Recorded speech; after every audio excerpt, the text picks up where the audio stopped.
Friends, thank you very much for coming. Wish you all a very happy new year, since this is pretty much the first time we are meeting in the new year. As usual, I request Chandra to give some color around the results, and then we'll do the Q&A. So can I request Chandra to speak? Good afternoon to all of you.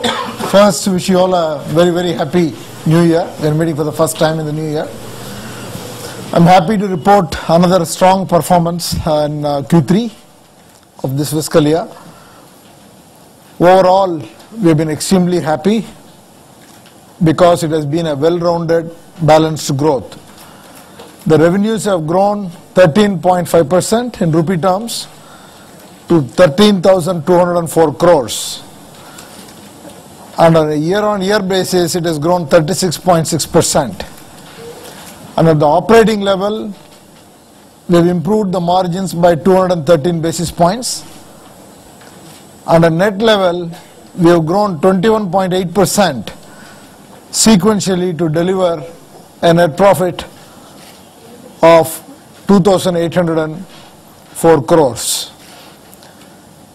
Then in terms of constant currency, our growth is 4.5%. And in terms of dollars, the growth is 2.4% sequentially. That translates into an incremental revenue of $61 million US. In terms of the markets, all our markets have grown, which means the US, Europe, UK, Middle East, Africa, India, Asia, Pacific, Latin America. All our markets have grown sequentially, and all our industries have grown. BFSI, retail, utilities, manufacturing, life sciences, telecom, across the board, they've all delivered growth.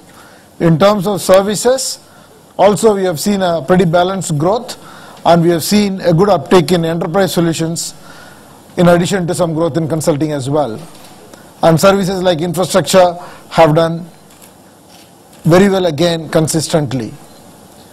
In terms of the deals, we have had a robust closure this quarter. We have signed 10 large deals during the quarter, 2 each from banking and retail, and then 1 each across all the other sectors like insurance, like life sciences, telecom, and so on. Our pipeline looks healthy, and we are continuing to add people. We have had a gross addition of 18,907 people, and that results in a net associate addition of 11,981 during this quarter. Our utilization continues to be very good at 82.02%, excluding trainees, and including trainees, it is a little over 74%. And attrition for the second sequential quarter has come down to a little over 12%, rather 12.8% globally. But if you look at IT services, it's about 11.3%. So it has been a very good quarter in terms of revenue growth, operating margin improvement, constant currency growth, dollar term growth, and in terms of net profit growth, we improved the net margin also sequentially by 89 basis points, and good deal closures, added 40 new clients, and we're happy with where we are as we enter the last quarter of this fiscal and look to the next fiscal, which is 2012-13. Thank you. First question, Kritika Saxena, CNBC.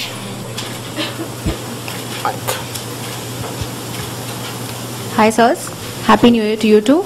To begin with, Chandra, you said last quarter that volumes may be slightly lower because of the seasonality factor and because of the fact that there are lesser working days.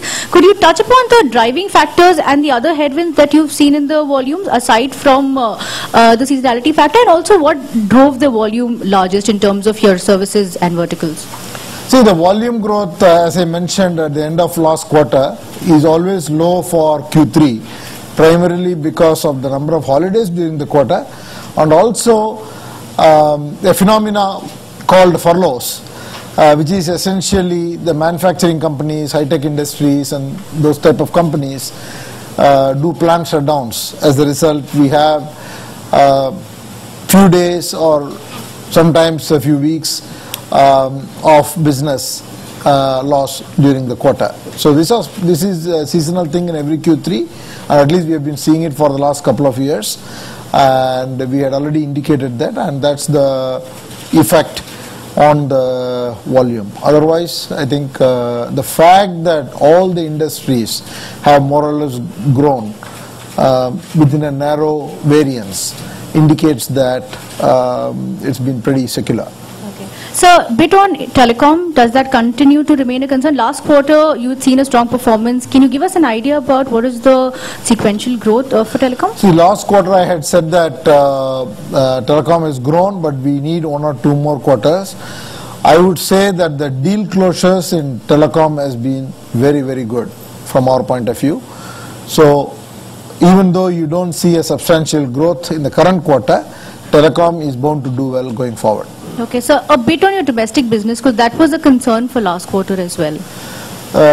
Domestic business has grown a little over 14% on a sequential basis from Q3 to Q4, but on a dollar terms, it's far less because of the cross currency, but it has been satisfying this quarter. Okay. Maha, can you break up revenues in terms of pricing, and also what is the forex impact for the quarter, if you could give us? Okay, let me take the easy question first, the forex impact.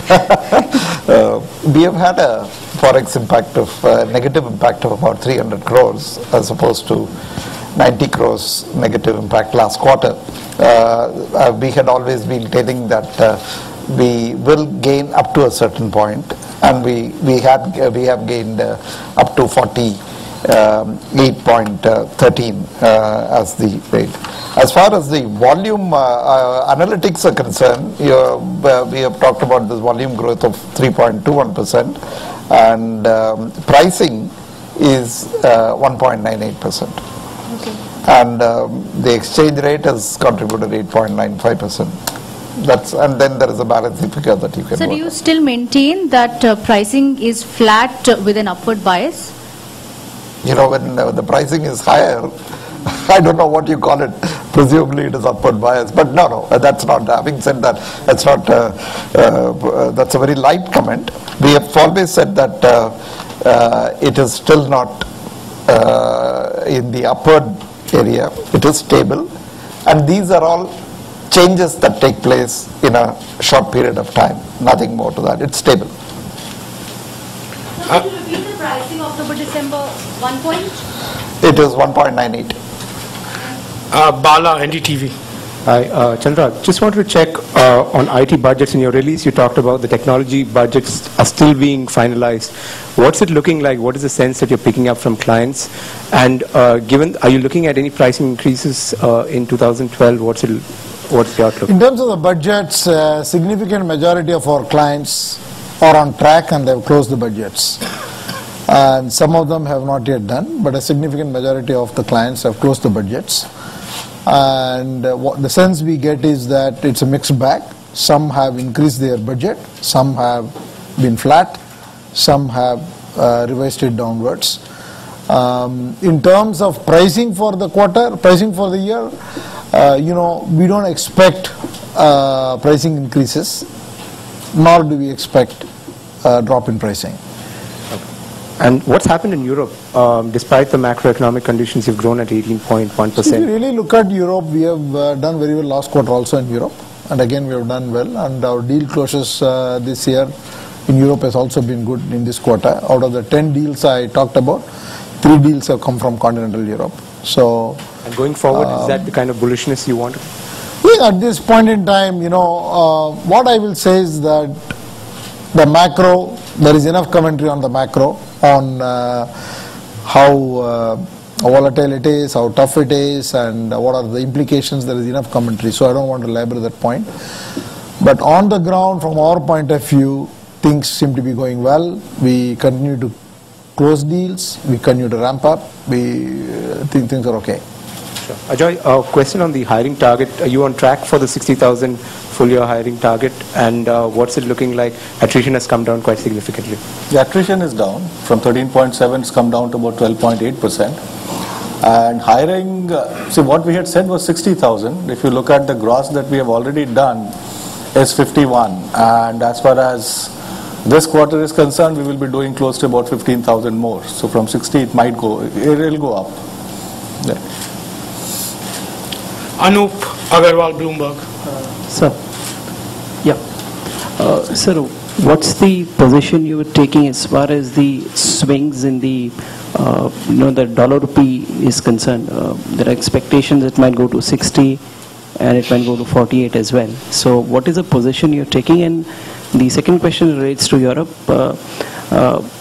With the ratings of 9 countries being cut, what sort of growth or opportunities you think that might come from there? I think for the Europe question first, it's very difficult to say what is the impact of the rating downgrade or the potential possibility of a breakup in the Eurozone or different scenarios that's being debated. It's very difficult to predict. But on the ground, we are seeing deals and we are winning deals and we are executing. So at this point in time, I would not like to raise any alarms. But we have to continue to watch the situation as it unfolds from a Europe point of view. And on the currency, Maha, you want to say? It's volatile, as you said in the question.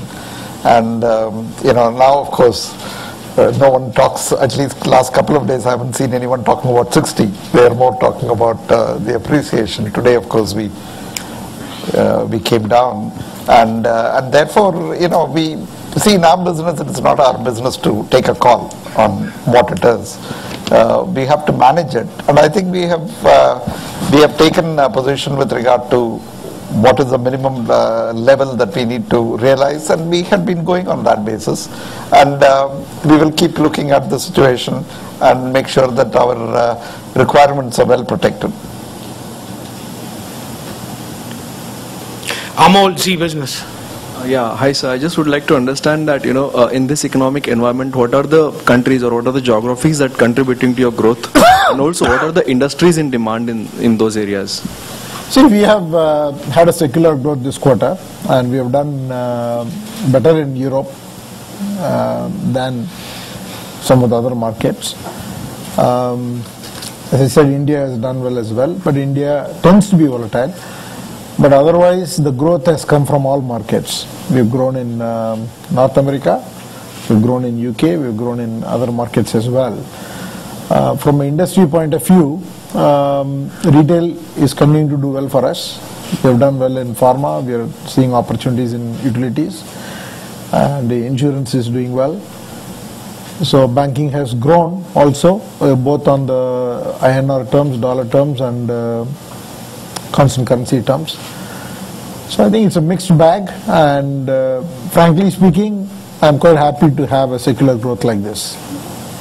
I mean, we have taken a lot of questions about the currency, but still, Maha, will you use, hedging as a tool to mitigate the volatility? Will still continue the same? We have used it to mitigate the volatility, and that thing will continue to stand. Okay. If you had asked this question 5 days earlier, then I might have looked a bit quizzical on it, but today I'm not.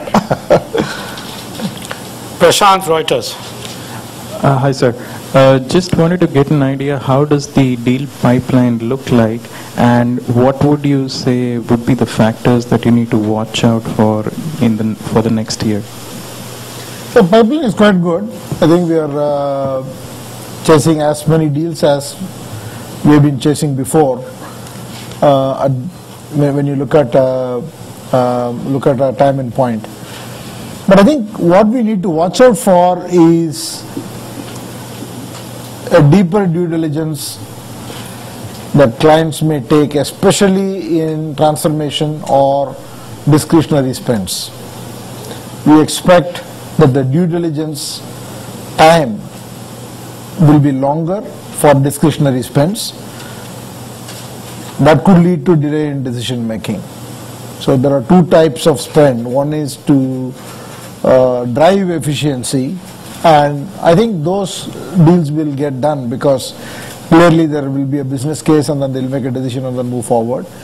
Discretionary projects where they're investing in creating a new offering or new product or a new growth engine, etc., will go through a lot more due diligence in general. So we need to assess that. Is there going to be a delay in the spend of such projects? That's purely from a deals point of view, that will be my commentary. So on an overall basis, is there likely to be a delay or some spending might be off? Currently the sense we are getting is that discretionary projects will have a delayed cycle, at least with some clients. We are not seeing any cancellations. We have not seen any.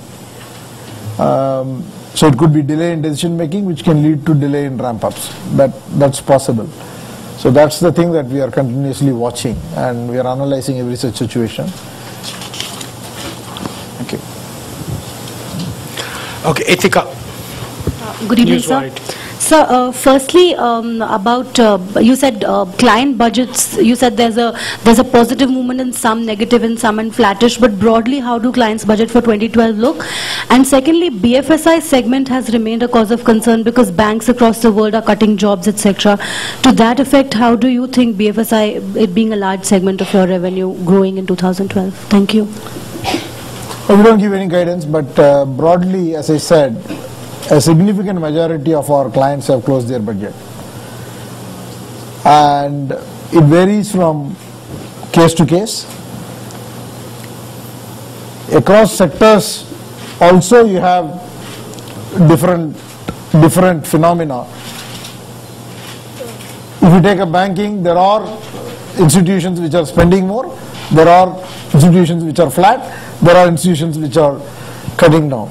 So you can't just say that this industry is going to spend more, this industry is going to cut down. So that is the trend that we are seeing, and so we have to say that there is opportunity with our client base, and also in the cases where they cut spending, we need to see what type of presence we have and what kind of initiatives on which they are spending, and we have to position ourselves. So those are the comments I can make. It's very difficult to be more sharper. So I gave the example of BFSI. Karthika. And sir, if you could just share with us what is your current hedging level and what percentage of your revenue and what rate are you currently using? See, as far as the hedging levels are concerned, we have got total of $1.7 billion in revenue hedges, of which 1.3 is for the next quarter, and that is around 49. And if you could give us a sense on rupee, how do you see that in 2012, and at what, how do you see and where do you think you'll be comfortable with, at what rate or what margin? See, we have said that we would be comfortable. We have operated at 45 and 46, and those are the levels. Of course, obviously, the costs have moved up a little more, so I would move more towards 46 rather than 45. But the key thing is not to predict, because once you predict, you are taking a call and it's a gamble. You can't do that. You've got to have a rate, and you have to protect that rate, which is what we'll do. So we will not take a call. Any sense on EBITDA margins, sir? Do you expect it moving ahead from here, where it is? Well, anyway, as far as this quarter is concerned, we are at the operating margin level of over 29%, and as far as the EBITDA margin is concerned, that's about over 31%. And we have, there are many factors, including exchange factors, that really come into the picture. But, we have said that as far as this year is concerned, our aspiration would be to take it towards 27, and I think we are definitely meeting it. Subbu from Hindu. You're done? Yes, sir. Hi. Mr. Mahalingam, just to clarify, you said the $1.7 billion of revenue hedges is at 49 rupees to the dollar, or you meant the $1.3 billion is at 49? 1.3. So the 1.7, what is the weighted average figure? That will be around that figure. It's a very small number after that. Okay. I have 3 questions for Chandra. Since you ran the marathon, there should be some bonus for you. You talked about the time, increased time taken for, projects which involve transformation and discretionary spends. If you could tell us, first of all, if you break down your business into that which is discretionary and non-discretionary, as in terms of revenues, how does that pan out? And in terms of the increased time, if you can quantify it in percentile terms, is it like a 25% increase that you expect in time, a 50% increase, 100% increase? What kind of, based on what you read with respect to the clients, what do you see? See, the first point is that you can approximately say 65 to 70% at least is annuity based. The second point, it's very difficult to give you more data because I am talking about the sample that were taken in the last 2 to 3 months. Applying a percentage term, and then, see, we have to be very careful on how much of the data we use. If we start overusing the data, then it becomes very difficult to make meaningful conclusions. We've taken a large pool of projects across different types of customers from different industries, different markets, which are discretionary spend in nature. And we've seen whether they are closing on time, they're getting delayed, or the ramp-up is getting delayed, or they're getting cancelled. And the conclusion we have come up with is they're not getting cancelled. We expected a decision at a particular point in time. It's delayed. So, for example, a project, if it had closed in November, we would expect the ramp-up to have happened in December, and we will expect the volumes to show up in January. That's not going to happen. It may go another couple of months maybe. As a result, the volumes will get delayed. Instead of coming in early in Q4, it may go towards the end of Q4, or in some cases even maybe Q1. And it's very dangerous to say apply a percentage of 25%, etc. So the projected volume in discretionary spend is X. So 75% of that will come and 25% will not come is a very dangerous conclusion. So we wouldn't do that. Okay, our efforts is to keep engaging and ensuring that we close those and then help the clients to start those projects. And we are not seeing any cancellations. That's the good news. Because the increased timeline that is taken will directly impact the kind of requirement of people that Ajoy has to arrange for the business in terms of the ramp up, isn't it? There are a couple of things there. One is, we run a very high utilization. We run a 82% utilization. So we are quite okay if we have to drop the utilization by a couple of points. We are quite okay with it. But so far our indication is that, all through this process, if you look at last 5-6 quarters, we have been running at 80-83% utilization consistently. So we have not been dropping the utilization. We have been doing a pretty good job of that. And both the operating units and the HR unit under Ajoy, I think are working hand in hand very nicely to ensure that the utilization stays where it should be. At the same time, we are recruiting, we are creating the bench, we are investing in training, and all the things that we should be doing in order to be able to serve a demand. And we are increasing our GDC presence. If you see the percentage of work in the GDCs, it has gone up this quarter, and that's a conscious move. So there are a number of things that we are doing with more sustainability in mind. So I wouldn't be worried about that. My last question. What we've seen with respect to the depreciation of the rupee, is that leading to some kind of pushback from clients saying that since you are gaining on the pricing front effectively in rupee terms, to share part of that with clients, particularly considering the difficult macroeconomic scenario? No, not really, because it has gone the other way around. Not really, because they understand it goes the other way around as well, and still the long-term forecast on the rupee is that rupee will get stronger. It's a transient phase, and we have all seen rupee going to 39. And you sitting where you are sitting, you asked me the same question, saying, what will you do if rupee goes to 35? And probably you'll ask that question sometime in the future. We have to be ready with the answer. So, Kripa. Any pushback on that? no. Kripa from HBL. Hi. I just wanted to know, what are your views on Obama's recent comments on insourcing and, incentives to American industry to keep jobs in their own country? So I like to maintain what we have said always.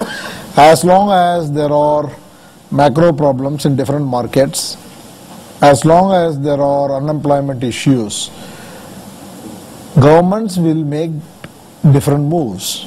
And we just need to understand what the implication is and adopt the repercussion in our business model. Please remember, staffing a project is one step. We are in the business of solving the customer's business problem. And it takes a lot of activities from understanding the problem to delivering the solution. And one step in that whole value chain is staffing the project.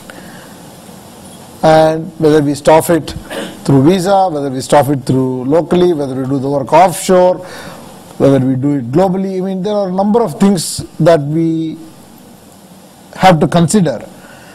And it is something that we have to always take into account.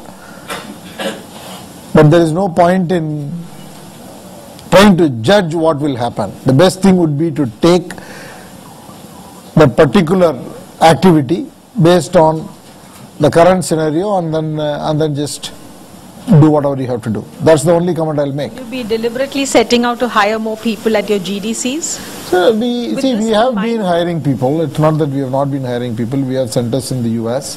We have in large one in Cincinnati. We have a center in Dallas. We have a center in Midland.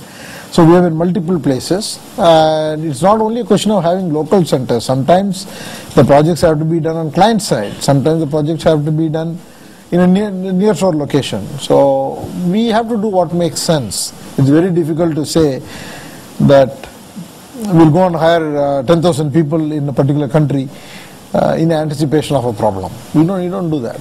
You have to find a solution for solving that particular value chain. Kritika. So just two quick questions. Can you break up the margin in terms of currency, rate productivity, SG&A, etc.? You want that? Okay. As far as the margin analytics are concerned, currency has given us 2.89%, 82% in terms of impact, and then all the others, as you can see, we were 2.13%. So there has been a 69 basis point drop as a result of all the factors. Okay. So a bit on the offshore leverage for the quarter? See, offshore leverage was, I didn't mention that as a balancing figure, that was 64 basis point. And, in that 63 basis point that I talked about, where the margin has come down from the currency benefit, that's also accounted for. Okay. So lastly, Chandra, you just spoke about how clients are now gradually focusing towards more cost-effective, more innovative models. The kind of deals that are coming in are probably changing more towards deals that will enable your client to be more cost-effective. How large are these deals? Are they smaller in size when compared to the kind of... I think if you look at the deals, there are different kinds of deals, not only cost-effective deals, and there is a huge adoption of new technologies. We are seeing a significant number of deals focusing on digital consumer, whether it is adopting a social media, mobility platforms, whether it is your iPad or Android or any of the tablets, and predictive analytics, big data. All these technologies are coming into play. So there are a number of deals like that. The deal sizes vary from few $1 million to hundreds of millions of dollars. The deals that we have announced today are all large size deals. 50 million, 100 million, 200 million, that's the range. So there's a good number of deals and on varying sizes. John from Mint. Continuing with the same topic, are you seeing a drop in the number of deals that are coming up? And my second question would be, could you give us a sense of what the pricing outlook is, as well as are you beginning to see any kind of pressure on pricing yet? I think the pipeline is healthy, and we are not seeing a drop in the pipeline. We're quite happy with where you are in terms of both the number of deals that we are chasing and also the total value of the deals that we are chasing. And pricing, I think, will remain stable in a very narrow band.